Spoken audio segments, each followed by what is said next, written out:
Welcome Ghosts back to Bullet Catcher Gaming.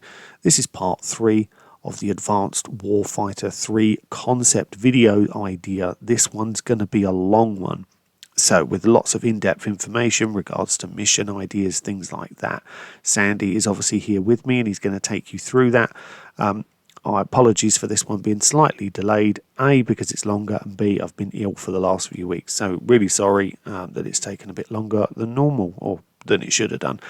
I'm going to shut up and let Sandy take you through this, and I will speak to you again in a minute. Sandy, take it over. Welcome back, Ghosts. So we're going to start talking about the different episodes and missions in the game. So the first section we're going to cover is the main episode itself. So it's going to take you through 7 episodes, which are going to be spaced roughly between 3 to 6 months apart, depending on how they want to time the game. So we're starting with launch. You get to see your first couple of months just wrecking the area, getting to know who's who. Then for there, we'll move on to episode 1, which is you starting to fight the Lemurians effectively and try and push them back as part of Task Force Emerald. Next, we move on to episode 2. It's roughly about a year in. There's going to be a big set of elections. You basically got to try and make sure the elections go right, but it's war. Things never go right. Episode 3, this is the first time you're going to see foreign nations involved within Atropia. So this is going to start talking about Ariana, which is a substitute for Iran, and how they've managed to get involved in what had happened previously with the revolt after the elections. Episode 4 sees us start to look at dismantling the Lemurian Independent Front. They're starting to get on the back foot. It's time to break them down. Episode 5 takes it in a different direction. So the Lemurians are pretty much crushed, but now you're fighting the Pro-Denovian forces, which used to be the majority of the Atropian army, who have now led a coup against their own government. This is going to be a much harder fight. They're better equipped, they're better trained, and these guys are actually going to be supported by Denovians, which is a stand-in for Russia. Episode 6, again, just going through that, pushing the PDF back. Ceasefire's looking at starting to happen. And then finally you go into episode 7, which will be the last main episode in the game, which is the final push, which is basically the Atropian army starting to take power back, starting to move back, and allied nations starting to hand power back within the regions. For there, we move on to what I'm calling Omega Operations. So Omega Operations it's a reworking of the raid, but in a very different way. So these will be based on cross-border operations in other countries within that region. So if we look at Omega 1, which is a chemical weapons facility based in northwest Ariana/Iran, this is also where you get to start seeing crossovers with other parts of the Tom Clancy franchise.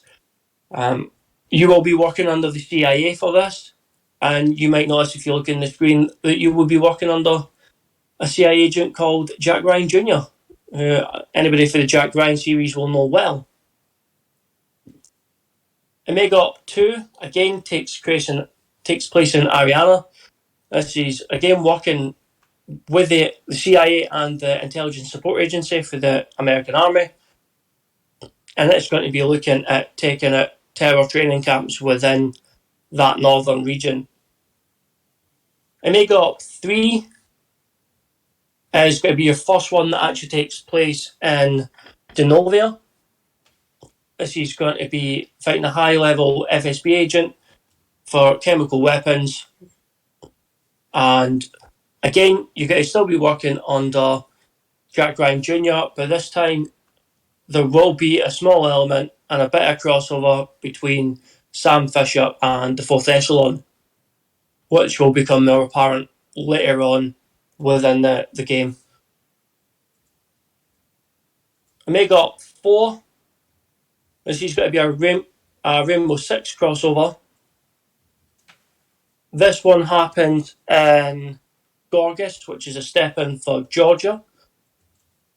Again, if you look through the screen, you'll see that there is a bit of tie-in for other agencies, NSA, DIA, CIA.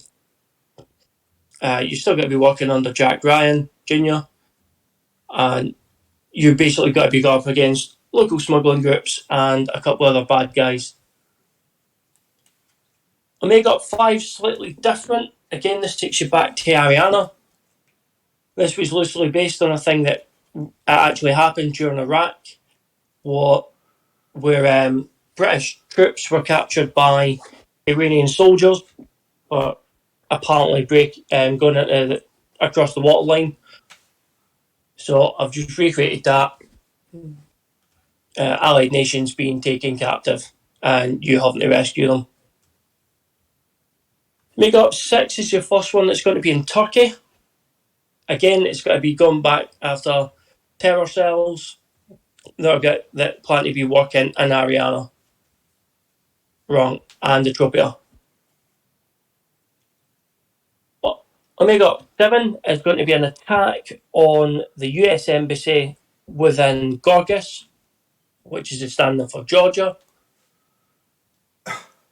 You're pretty much there just to prevent that attack. Omega 8, back to Ariana again, where you're going to see a CIA ground branch team ambushed in Ariana. Again, this is going to be a bit different tie back, but one of the team leader for that ground branch team is actually former Ghost Alicia Diaz, who's been working for the CIA for some time. So it's going to be a personal one for Ghost, especially if you're an older fan of the franchise.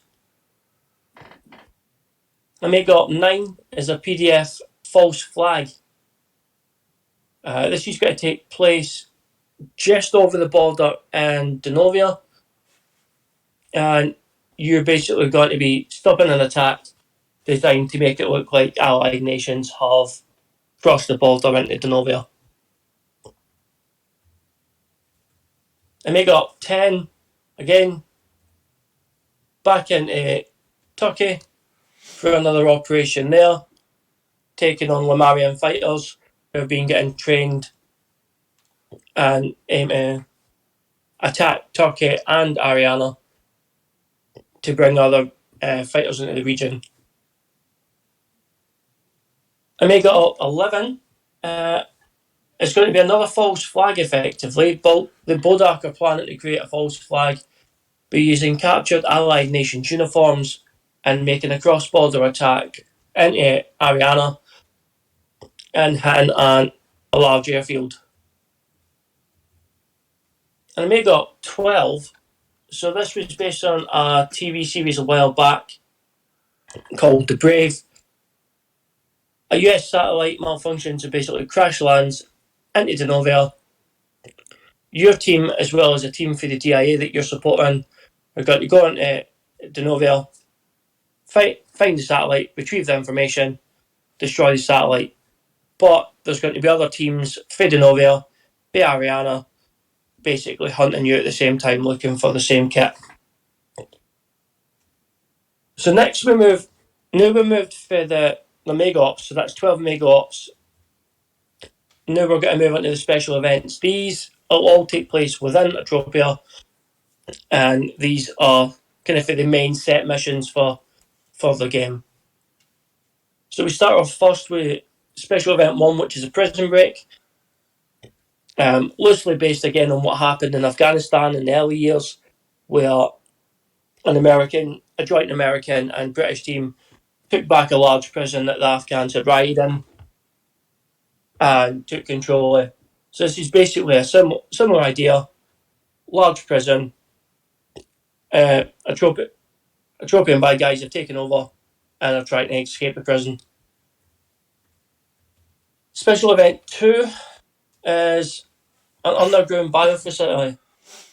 Something a bit different, something a bit more CQB, a bit more dense.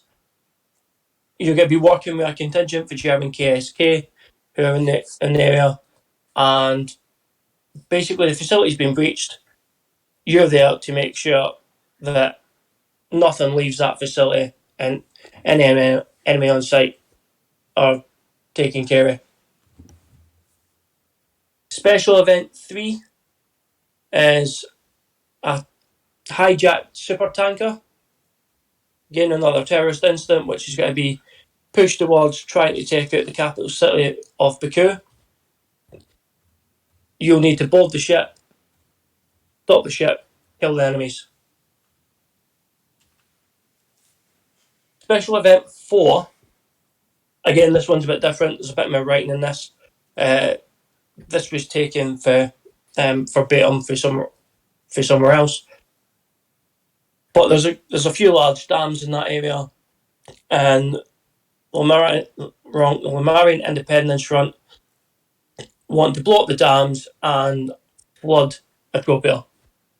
So they've took hold of the three main reservoirs.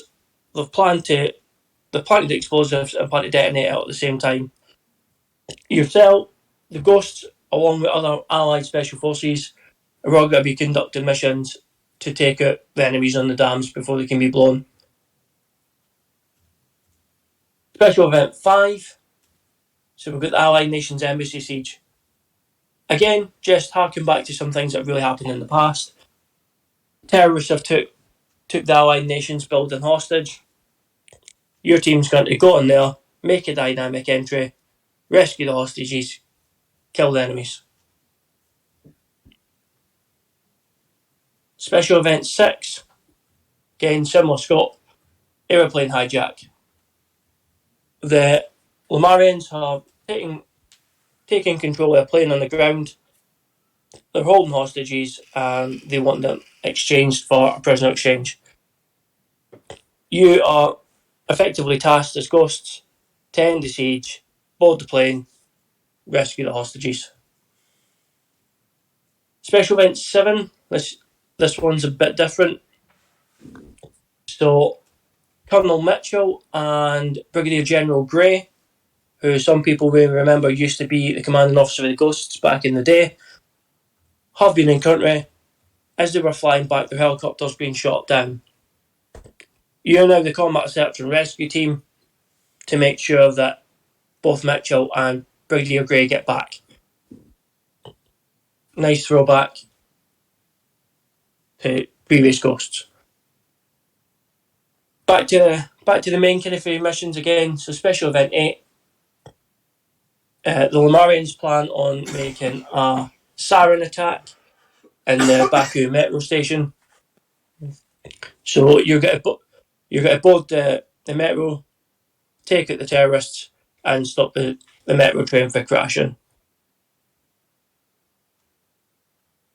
Special Event 9. This time the Lemurians have taken over a shopping centre. So again, loosely based this time on the events in Kenya for a few years back.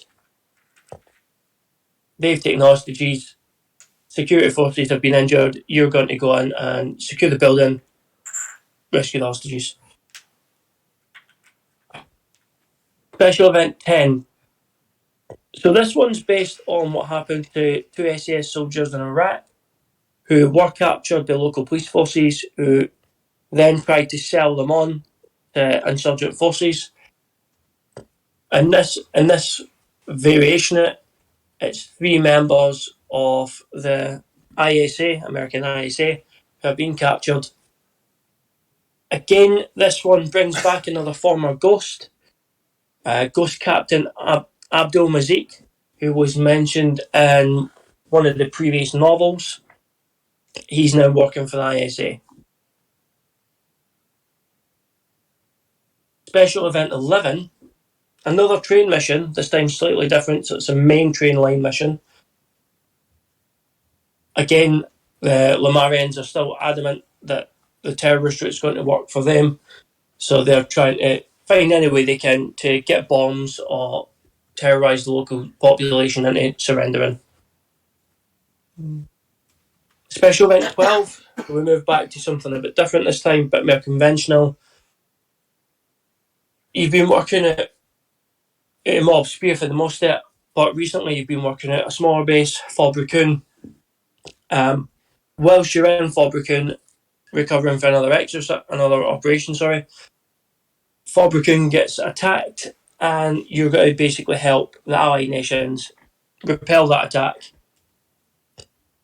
which is coming from both sides. Special Event 13 is going to be a mission in the mountains. So, information passed on basically says that LIF commanders have been spotted working at a remote mountain location. This is going to push you forward. The mountain itself is impervious to airstrikes, so it's got to be a ground operation. Your Ghost team's got to push in there, blow the mountain, kill or capture any senior commanders.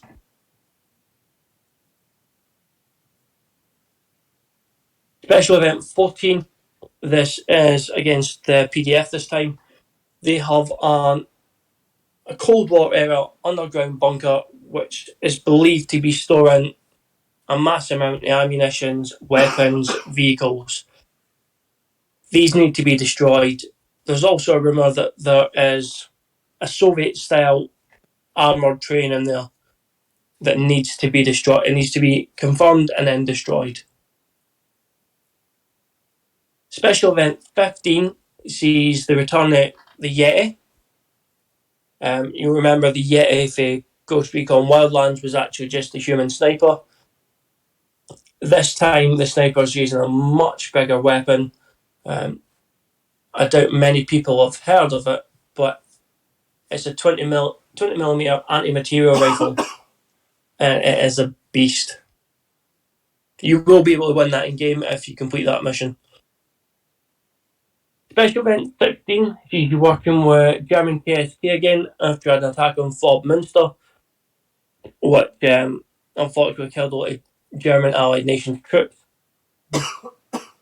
Both you and the KSK, so you get to see again members for Germany who were in previous Ghost Recon games. Klaus Henkel, Peter Munz, and Lucas Farber all returning to help you. Special Event 17 is another false flag op by the Bodark. This time it's going to take place in Baku. Both you're going to be hunting basically Denovian Special Forces and an FSB officer within the capital city itself. Special Event 18 again sees another team, and so this time it's a team for Ariana, kill squad working within Atropia and in and out of Baku trying to assassinate high value targets. If you can, apprehend them. If not, it's a capture or kill mission. Special Event 19, again going for something a bit different from most normal Ghost Recon games. You're going to see a skyscraper siege. Just something a bit different, working your way either from the top to the bottom or bottom to the top, depending on how you want to do it. But this time you will be working with Atropian counter-terrorist specialist firearms officers that have been getting trained throughout the game. And the last one for the special events is called Fast. This is a bit of a throw here, but basically a rogue DEA team. So they used to have what was called Fast teams working, foreign deployed advisory support training teams, working in foreign countries. This team's went rogue and are basically turning into their own drug cartel. You need to get in there, gather the information, see if they have went rogue, and if they have, arrest or kill the team. So now we move on to something that will be a bit more controversial for most. Some people like it, some people don't. But these will be the crossover missions effectively within and out with the Tom Clancy franchise. So first we started off with Splinter Cell. And I want to make it clear at this point that Sam Fisher isn't a playable character. He isn't going to be the main character within this. He's going to work similar to Legion does for Rainbow Six. But you're basically going to be there, and through one of the previous missions, you get to find out that a rogue element for the disavowed third echelon is working for weapons for hire in that area. Hart and our team for third echelon. You're going to help Fisher and his team track them down and take them out. Next is the Rainbow Six crossover, which is going to see a small team for Rainbow Six, mainly the military orientated members, being deployed in Ethiopia just to help you tackle the Kolchak crime family, who will be discussed a bit more in our next video. But they're basically the biggest crime family within that wider region. They're tied into everything you can think of: weapons, drugs, people smuggling, prostitution, you name it, they're into it. Another one that's coming back in this one, slightly different for what you'd expect, but a Hawks crossover. So in this one, Hawks are going to be basically controlling a remote UAV version of the A-10, which is called the Razorback, which is a photo got to be in the screen. Effectively, they've been using these in country. One's malfunctioned. CEO of the Hawks is in, asked Ghosts to come in, get to the plane, extract all the details, and blow up the plane effectively, deny it to the enemy. Again, we're going for another crossover. This one is a bit different again. So this one's going to be a Ghost Recon crossover. So members from Charlie Company, Ghost Recon, and E Squadron SAS. So four men for E Squadron SAS and 4 men for Charlie Company, GST, are doing a cross-border mission into Denovia. When they get attacked, you're going to go there, get to the ambush site, fight through, and rescue your teammates. Now we move on to the non-Clancy crossovers. This one might be a bit much for some people, but I hope they like it. So this is mainly themed as a Halloween event. So you get to see a crossover from SCP, and it's going to be Werewolf Containment. So this takes for the SCP lore, and it also takes a bit from an old movie called Dog Soldiers. I'll let you hopefully read what's on the screen, and we'll move on from there to one that I think a lot of people like, a G.I. Joe crossover, where it looks like elements of Cobra have been in the region selling illegal weapons to the Lamarians and potentially to the Denovians and the Prudonovian forces.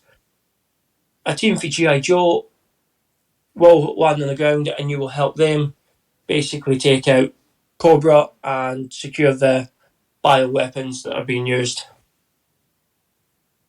Finally, the last crossover mission is from Section 20 in the UK, which is British Secret Service, British Security Services effectively.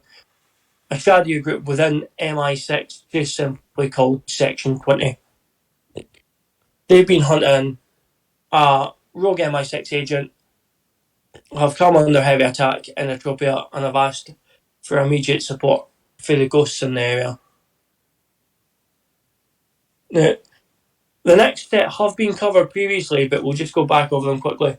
So these AN support missions, these are much more like daily missions, almost more in lieu with what the faction missions were in the previous game, but they can be expanded on. So again, regular hostage rescue missions where American civilians, United Nations civilians, or aid workers have been captured, held for ransom, and you will go in and rescue the hostages. Emergency search and rescue. Aircraft have been downed. Your team's got to be pushed out, find the pilots, find the survivors, and if needs be, destroy the airframe. A quick reaction force, working with other Tier 1 and Tier 2 assets in the region when you're not on operations yourself. A fallen angel is a code commonly used when a Tier 1 soldier is killed in action. Your team might be pushed out to rescue his body while the other team continue on with their mission. A classic one, convoy takedowns. Everybody knows how they go. This one maybe through a few people. Humanitarian aid. The Ghost won't be providing the aid itself. They will be providing fire support and top cover for the allied nations when delivering that humanitarian aid. The next two are kind of similar. So you've got high value target extraction and or execution. Depending on which way they want to play that, it could be that you have a high level asset within the Limarian Independence Front and the CIA need to extract them. Or it could be the other way on execution where information gain says that a high value target within the PDF is going to be at a certain time and the best thing to do is to kill them. And same again with asset extraction, similar things. Post target reconnaissance, we'd like to see a lot more of this. So actually going in as a ghost, wrecking the location beforehand, not necessarily going in just for the gunfight straight away, but observing, getting information, numbers, troop transport, weaknesses in the defence, and then creating your plan for there. Classic sabotage missions, getting into bases quietly, disrupting the communication systems, destroying ammo, fuel dumps, all the stuff that's going to put the enemy on the back foot. Subversion, again, you've got to be hacking communication systems, you've got to be putting out false messages, playing up to the info war and psyops type of stuff, trying to make the enemy morale worse. Fob defences, again, there'll be times where you're in fobs or small patrol bases within the country that may get attacked and you're going to have to basically try and defend the locations. Again, then next we move on to training local indigenous forces. So training the Atropian counter-terrorist police, training the Atropian army, and just getting them up to speed. And another classic one, stealing vehicles and tech. This time it's got to be much more to do with mission orientated. So if you need to steal a PDF vehicle to breach a base, there'll be a purpose behind why you steal the vehicles. A new one to this is sensitive document retrieval. So one of the things that US Special Operations do well is their SSE capability. So once you've hit a location, detained or killed all the enemy, it's now time to go through their phones, go through the computers, and any analog information there, and start gathering data for to build the next target package. And finally, diversion missions, where you're not the main team, you're just there creating a diversion, so creating a big massive fight effectively, so another tier 1 team can complete their mission. These last 4 missions are, again, something slightly different. This is just taken on the Kolchak crime family. Again, they said these will be discussed in the next video. But So the 4 things that will be covered regularly: human trafficking missions, where they've basically they're taking humans over the border, slaves, into the sex trade. Gun running missions, again, it's all got to be cross-border stuff for them. You're going to take out their weapon supplies. You're also going to take out their drug supplies with the drug smuggling missions, to basically break their finances. And the last one is a counterfeiting operation. So just to expand more on that, it is believed that the Kolchak family have somehow got a hold of authentic United States minting plates and are making fake US money and stashing it around the country. I hope that you have enjoyed the missions. I'd love to hear your feedback on these. These are just some of the things that we think you would expect a Tier 1 operations team to be doing in this type of environment. Thank you, Sandy. That's a great job there. Hopefully everyone enjoyed all that. And if everyone is now thinking, why the hell is G.I. Joe in this game? We don't want crossovers like that. You can blame me. Entirely blame me for that, because I love G.I. Joe. I have G.I. Joe tattoos. I'm sad. I get it. I know. I apologise. But I'd cram them in anything, basically. So that's my fault. Sandy did that, I think, for me. So thank you very much. So appreciate everything there, Sandy, and we appreciate all your comments and everything that you leave down below. Thank you so much. Thank you for all your support, and loads more videos and ideas coming up soon, podcasts, etc. So I'm going to keep this one short, well, shortish, because it's already been long, and I'll see you again on the next one. Take care and bye-bye.